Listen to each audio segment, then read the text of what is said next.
Okay. It was just glitching out. Alright. Hello, everybody. Today, this is kind of a loose video. I don't really have a script for this, but the new Dead Rabbits album, Redefined, came out today, March 14th, 2025. I've already listened to it, and so you're obviously seeing some game footage in the background and, all that stuff, but I don't really have a script for this setup. This is just kind of a loose idea that I had for a video. So this is every Ronnie Radke or Craig Mabbitt project ranked from worst to best. Like I said, I don't have a script. I have a Discord message with the ranking that I have saved, and then I have 3 tracks for each that are the standouts for each. So, and then I'm gonna just kind of improvise the rest. So, hope you enjoy. So, the first up on our list, which means it's the worst, is Fashionably Late by Falling in Reverse, released in 2013. This album is just, what can you say about it that hasn't already been said, I think when the creator of the album himself can look back and say, what the hell was I even on when I made this, you know that it didn't turn out well. So, you could skip this entire thing. You could go straight from The Drug in Me Is You to Just Like You, and you haven't missed anything worth hearing. So the only tracks that are ironically worth checking out are Champion, Alone, and Drifter. Up next, we have the Watch Me EP. This is one of the few EPs that I actually included. I didn't include There's No Sympathy for the Dead. I didn't include any demo albums like The Word Alive. Nothing like that. It's all officially. If you can't find it on Spotify, it's not on here. This is the only exception to that rule. This was released in 2014. And while I personally enjoyed quite a few of the tracks on here back when they first released and kind of over time, and I do still enjoy the 3 I'm about to mention, they definitely haven't aged well. And, so there's definitely an aspect to that. But there is still, enjoyment to be found here. It is comically bad for some of them. And the 3 standout tracks for me are Asshole, featuring Andy Biersack from Black Veil Brides, Who Can Stop Us Now, featuring Deuce, the ex-lead singer of Hollywood Undead, and Belay, and then the one that everybody memes on, Brother, featuring Danny Warsnop of Asking Alexandria, because he was featured on the chorus when he was having voice problems, so any clip you've probably heard that was memeing this was either from Asshole or from Brother. The next one, we have Chemical Warfare, our first Craig Mabbitt appearance. This is an Escape the Fate album released in 2021, so not too long ago. Unfortunately, this album for me was extremely bland and forgettable. The only track that really stood out to me was Lightning Strike. I think it's the only track from this album they actually bothered to play live. But even that just sounded like a poor imitation of, what it was a horrible radio rock album, and you could skip, like I've said with many other albums, you could skip over this and be not missing anything. And for me, the worst thing music can be is boring, Even if you're listening, even something like Fashionably Late and Watch Me are so bad that they're at least interesting, whereas Chemical Warfare is just boring from beginning to end and lacks any teeth at all. So the Lightning Strike is the only track that I can even really remember. But apparently, upon listening, I put Unbreakable and Erase You as 2 other standout tracks, but even those aren't really that worth checking out. Next is Ungrateful by Escape the Fate from 2013, the same year as Fashionably Late. Considerably better than Fashionably Late, but also considerably blander than Fashionably Late. There are a couple of songs that I did enjoy from here. The first track on the album is really hard-hitting and one of my favorite songs on their entire discography.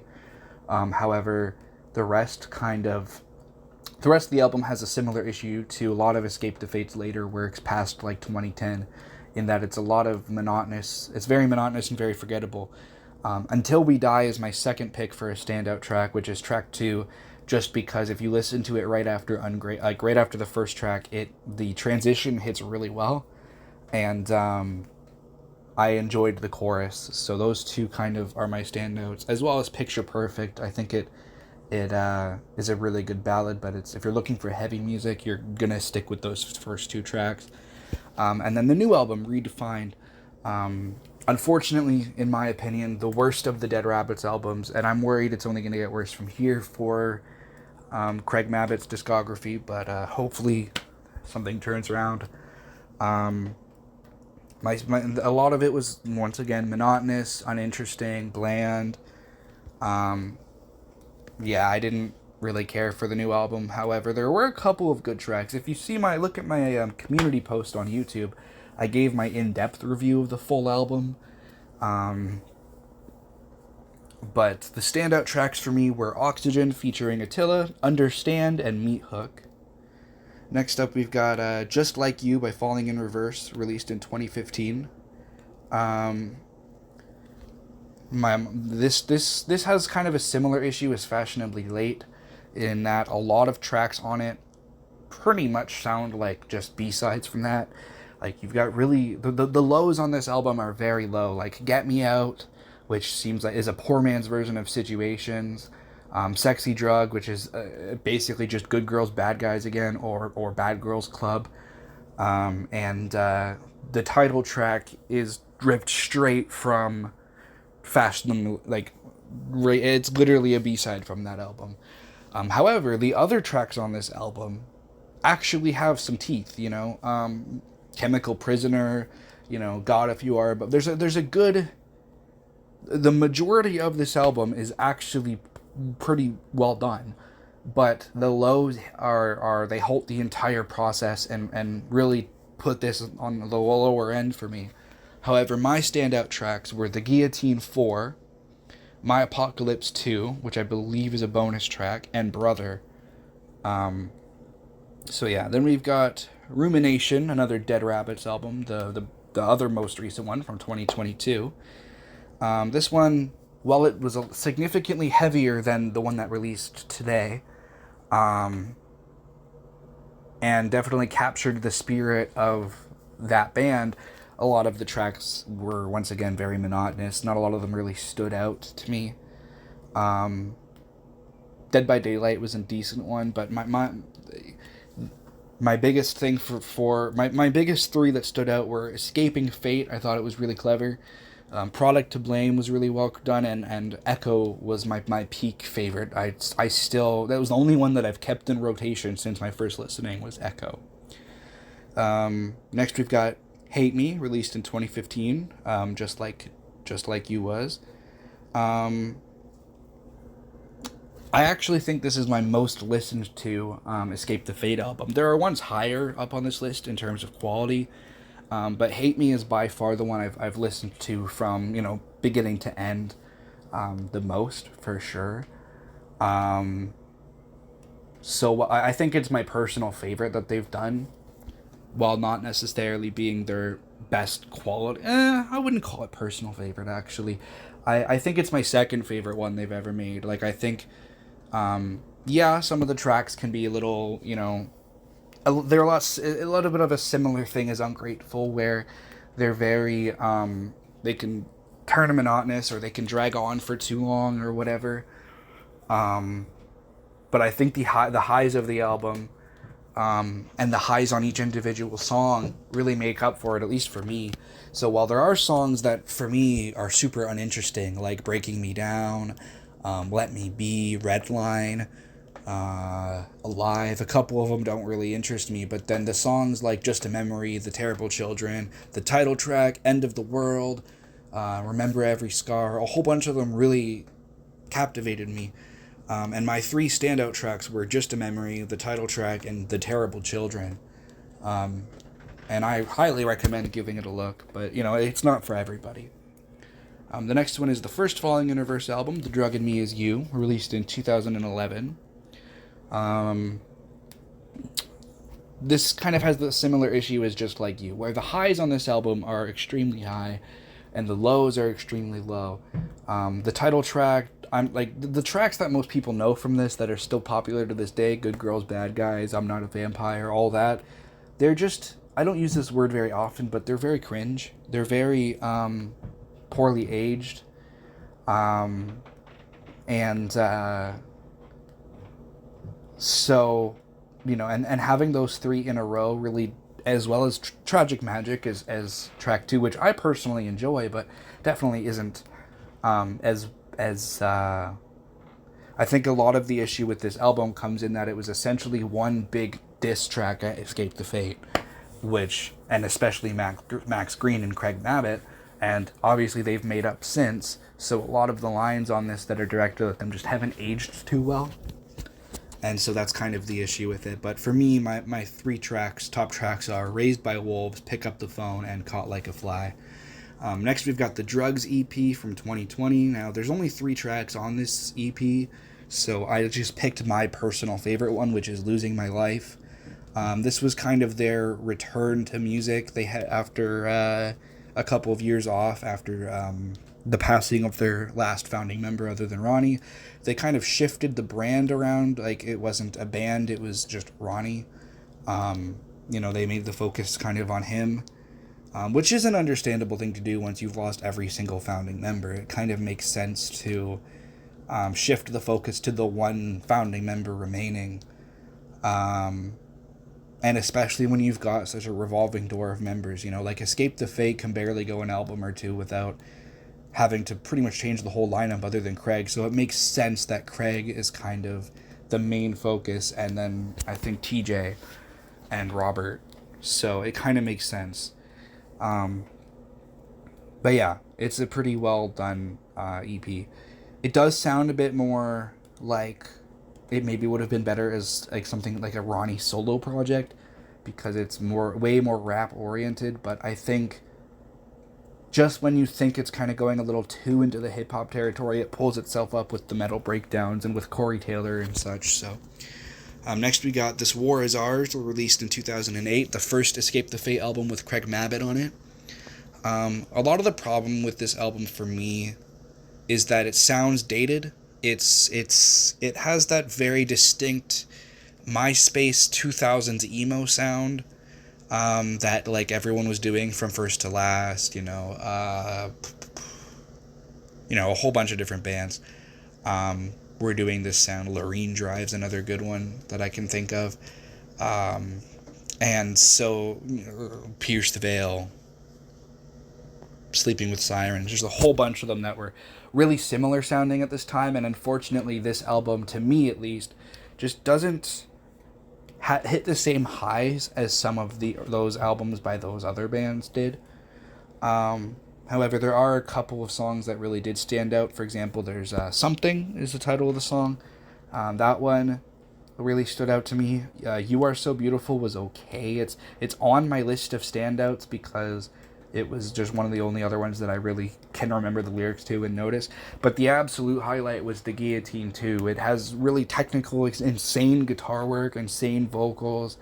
It maybe drags on a little too long by the end, but I think it perfectly kind of encapsulates going through it. That it was a new era. And if the rest of the album had hit the same highs as The Guillotine 2, it would have been better than Dying Is Your Latest Fashion, but clearly it isn't. So, and this is a controversial pick for me, but above This War Is Ours is I Am Human from 2018, another Escape the Fate album, marking about 10 years since Craig Mabbitt joined the band. A lot of people really disliked this album when it released. This was the one released before Chemical Warfare. A lot of people blamed, because it wasn't their heavy. It definitely is their, other than Chemical Warfare, I would say this is their least heavy album. And it's nowhere near the level of thrashing guitars or technicality as This War Is Ours or any other Escape the Fate album. But for me, at least, it broke the monotony that was started with Ungrateful and had really stuck throughout Hate Me. Like, I enjoyed Hate Me. I liked that album, but the lyrics, the everything kind of blends together, and the band had kind of been fading out. And so while I think they really needed a massive experimental sound change, and this did it for me. Maybe I'm sure it's not for everybody. Songs like Broken Heart and Do You Love Me are definitely way too radio friendly for my tastes. But there are songs on here that are, well written. The title track, I think, is a really beautiful ballad about, equality and equal rights, and that's something that I think was really needed in the scene, in the metal scene and such, and with these kind of bands. There's a lot of issues with politics and such, and I think that this song really means a lot to me. I think Empire and Recipe for Disaster are the closest that this album gets to being quote unquote metal. And I enjoy them. I think they are above what like bands like 3 Days Grace were doing at this time. I think Empire beats Chasing the First High. I think Recipe for Disaster beats Me Against You. I think, considering pretty much every band in this scene was going this poppier radio rock route, even groups like Hollywood Undead were doing it.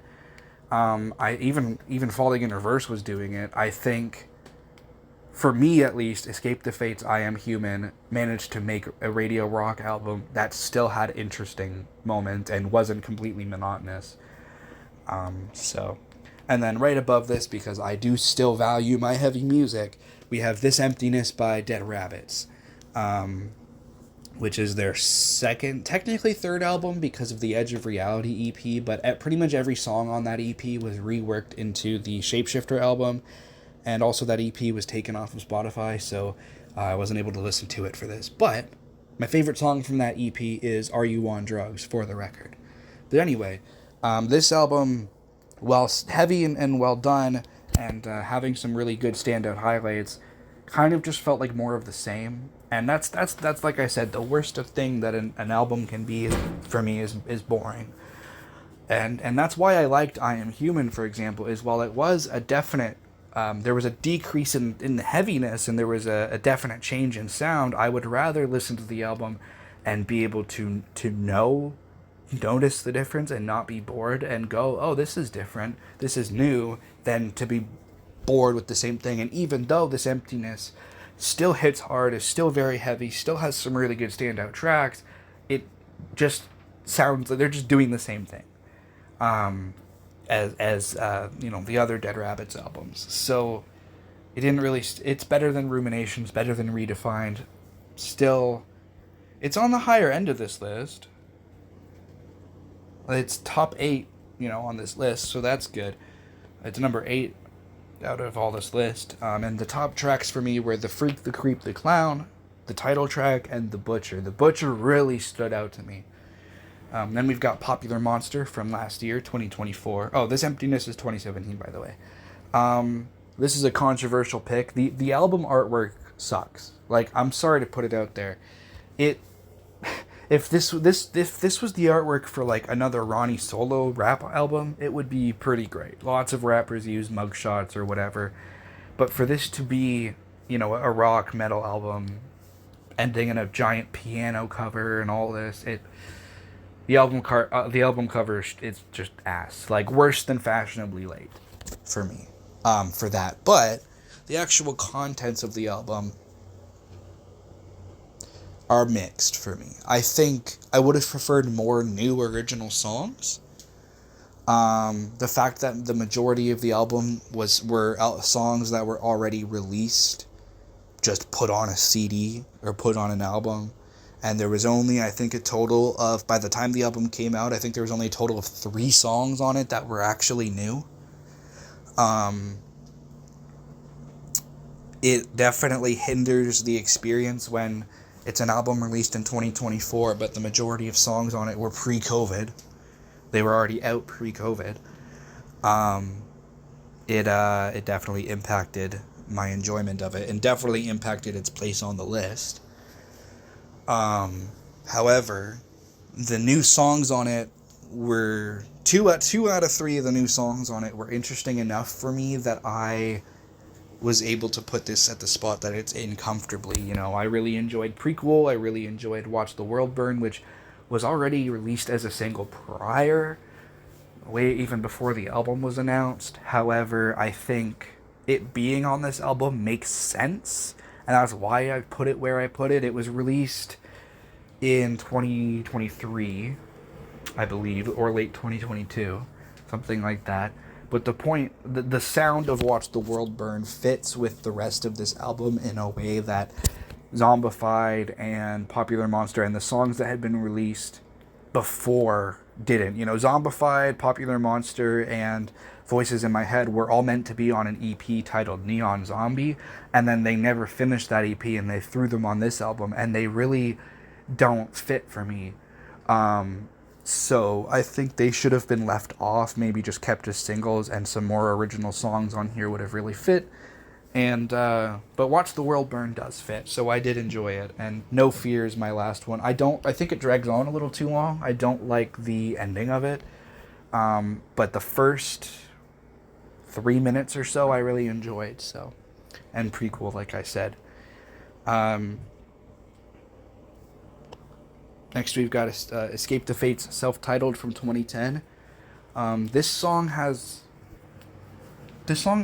pretty great. I think it's one of my favorite. It's my third favorite Escape the Fate album for sure. Kind of. Like I said, Hate Me is Hate Me is actually my third favorite. I was wrong. I keep forgetting about the first one that they ever did. It's my second favorite with Craig Mabbitt, Hate Me is, and the self-titled is my third favorite with Craig Mabbitt. The issue for me is that I really can't get behind songs like City of Sin and Zombie Dance and Gorgeous Nightmare, where it's them pretty much just trying to rip off Motley Crue, or Motley Crue, I guess, would be the best comparison. I think there were enough bands that kind of made songs like that. I just couldn't get into it. Like I said, they kind of killed the vibe of the album. However, songs like Massacre, Lost in Darkness, and like, what's the one called? Prepare Your Weapon and such. Those ones really hit well. Issues is another good one. That one's like probably their biggest song of all time. So, like, there you go. Or one of their biggest songs. I'd say their biggest with Craig. So, like, there's definitely some really good highs on this album. But you can definitely feel the influence on the songs that Mick Mars helped work on. Because they just sound like... They just sound like basically Junior Motley Crue. And it just doesn't work for me. But my standout songs, like I said, Massacre. I really enjoyed Lost in Darkness when I first heard it. I remember this was late 2022, and before Out of the Shadows released, their most recent album at the time was Still Chemical Warfare, which I hated when I heard it. But I was checking out their discography in order, and I kind of tuned out after Issues on this album. I kind of didn't really care for Zombie Dance or any of those. I was like, these are okay, but I tuned out. And then I heard the beginning of this. Everything cuts out, and it gets to the beginning of this song, and you get that Marilyn Manson sample. And that brought me back in, and that's why it's my favorite. And I think the subject matter is really important. I'm not going to go into it here. I don't think YouTube would let me, but if you look up the backstory behind the song, it makes sense. It's perfection, in my opinion. And then obviously the Guillotine 3. I know it's some people's least favorite of the Guillotine series, but I enjoyed it for what it was. I think changing it up from the first two was a good idea. I know some people are like, oh, it's boring because it sounds like the same, kind of. And it's not as heavy as the first one, and it's not as technical as the second one, but I think the subject matter is pretty different because the first two were written about a video game, and this one was written about real life, war experiences. So it's not as heavy as those first two because it's not about being in the battlefield. It's about what happens afterward, and I think that it's a natural progression of where this series should have went, and I think it should have ended here. I don't think the fourth one was necessary, but I still think it's well done for what it was. Next we've got His Last Walk by Bless the Fall. Kind of a wild card here, like Watch Me was, but it had Craig Mabbitt as the vocalist. And I have mixed feelings on this album. I think it's by far the heaviest album that Craig Mabbitt has ever been a part of. I hadn't heard it until recently. I didn't know they ever had I knew he was in Blessed to Fall as the lead singer. I didn't know they ever released an official album with him on it. I thought they only ever released stuff online or like, demos and such. So finding out that he had an official album with them was pretty great. I haven't listened to anything Bless the Fall other than this album, so I don't know if it gets better or not. I've heard some people say it gets worse, some people say it gets better. I guess that people have mixed opinions, but I really liked this. Like I said, it's by far the heaviest the heaviest album he's been a part of, and it has the most raw and unique sound, but it also has some pretty poor mixing at times, where you can't really make out what's being said, and it kind of comes together. But I think that also helps with the raw sound, where like things like the Dead Rabbits, where they're probably just as heavy as this, with maybe a little poppier choruses. The production is a lot better, and I think it doesn't feel as raw compared to this, so that's where I really liked. And my standout tracks are A Message to the Unknown, Higinia, I think that's how you pronounce it, and With Eyes Wide Shut. Those are my personal favorite three. Next up, we got my favorite of the Dead Rabbits albums, Shapeshifter. I've kind of had this, I had this on repeat a lot last year. It was actually pretty much every track from this album was in my Spotify Wrapped for my top 100 songs listened. Though I could say the same for like the entire top four of this, which were on the top four. I think that I really enjoyed this album. There's a couple songs I'm not a huge fan of. Deer in the Headlights is a good song. I just don't really relate to it, so I just haven't had, enough. I haven't, but I liked it when I was first checking it out, but I've definitely gotten kind of bored of it. And then there's a lot of songs that were already on the Edge of Reality EP, so I haven't had as much of an interest in them. However, my personal favorites on here are My Only Regret, the title track, and Keep Telling Yourself You Were Right. Those three are my all-time favorites on this album. Next, we got another kind of controversial pick, because it's by far the least financially successful of any of these, but we have Coming Home from 2017, the same year as this Emptiness. It's by Falling in Reverse. I think it's like I've said before, the worst thing an album can be is boring. And I think if Falling in Reverse continued after just like You doing the same sound, they probably would have gotten stale. I think it's a good idea to switch things up, and I think the really atmospheric hopeful, upbeat, but also still relatively heavy tone of this album really hits. The bonus tracks are kind of shit, and we can ignore those. But the main album is really well done, and just put this album on and either sit alone in a dark room or like go out for a nighttime drive or something. Go for a walk at night with this album, and you'll understand why it's my top 3 of all time, because I found it and started listening to it at a really hard time of my life. Or actually, I had just gotten out of a really hard time of my life. And so having a lot of songs that are about kind of moving on from your past and, how struggle gets you where you are really, really helped me and really, really affected me. And then another really controversial pick. My top 3 songs for this are Loser, Fuck You and All Your Friends, and Superhero. My second, we're in number 2 and number 1 here. My number 2 is another extremely controversial pick.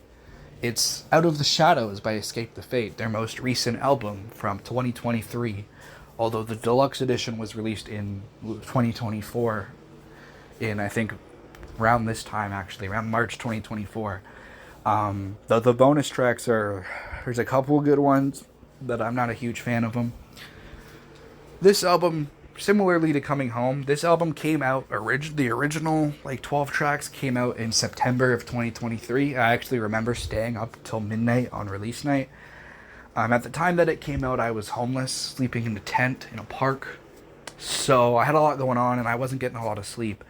So just this album and Coming Home really played in my headphones on loop while I would go for walks at night in the middle of fucking nowhere and just kind of stare at the stars and do the same thing as me with this album on. There's a couple songs I'm not a fan of. I don't really care for Choke. I don't really care for FUN and Funeral. Like I said, the bonus tracks I'm not a huge fan of. They're not really my thing. I do enjoy Unsatisfied and Weight of the World. I really like those two. I think they should have been on the album replacing Choke and FUN and Funeral. The first track, Forgive Me, I liked it at first, but it drags on way too long, and I haven't had it on repeat since I had the album on repeat and as a whole when I first found it.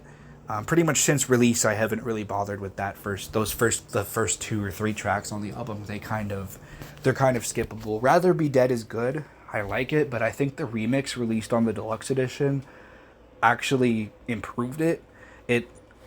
I heard the remix and it was like, this feels like this is what that song should have been. Rare time where a remix of something, I enjoyed it more than the usual. The only other time I can think of is the Eminem The Way I Am remix, with Marilyn Manson on it, and the Hollywood Undead Everywhere I Go Castle Renholder remix. That's all I can think of for remixes that I enjoy more than the original. Yeah, I think the majority of this album is really well done. I think the 3 that I put as my favorites are Low, and yeah, the Rather Be Dead remix, and Cheers to Goodbye featuring Ice Nine Kills. But there's even more for me, like, specifically if I'm listening to this one at night, my favorite standouts are Lips Like Knives, Traumatized, Kings of Nothing hits really well at night. That's one of my favorite ones.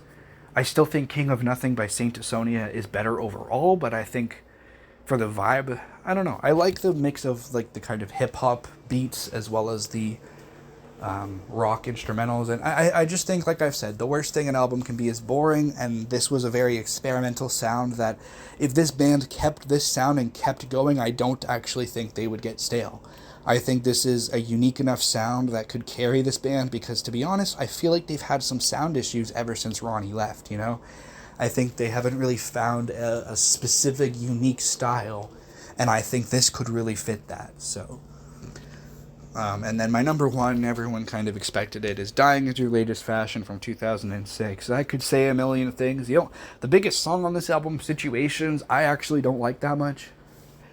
I think it's extremely aged poorly, but I do really enjoy The Guillotine, My Apocalypse, and The Day I Left the Womb actually made me cry the first time I heard it because I really relate to it, so yeah, that's going to be all for this ranking video. I've got another video in this style planned for soon. It's the history of Superman in comic books, so that's going to be a long one.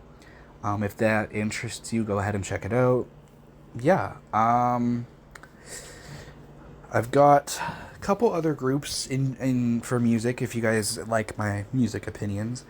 In June, I'm planning to review the entirety of Queen's discography. In July, I'm intending to review... I'm going to be very busy in July because I'll have my first child. However, I'm going to try to get a couple of AC/DC reviews done. I've already reviewed the entire Bon Scott era, so, go back to that. But I'll be trying to probably get some of the Brian Johnson era reviewed. I'm thinking 1980 to 1990 is probably what I'll try to get done. So all the 80s AC/DC albums. In August, I'm intending to review all of the Rob Zombie albums. Um, so yeah, I think that's the majority. I've got another artist for March, or like late March, early April, that I'm planning. It's a mystery artist because it's a very different genre than what I usually review. I'm also planning to probably do Attila in April. I'm planning to do a re-ranking of their albums. I think they've got something new coming out. I think they're working on a new album, but I'm not sure because they've been very focused on singles lately. So, who knows? That's why I'm gonna kind of probably end up giving. We'll see. But yeah, I've got Attila. I've got a mystery artist. I've got Queen, AC/DC, and yeah. So, and Rob Zombie. So that's my kind of music schedule for reviews. And then I've got plenty of movies and TV shows and all sorts of stuff that I like to review. So go ahead. I usually don't self plug, but I guess I'm doing it this time. And yeah, peace.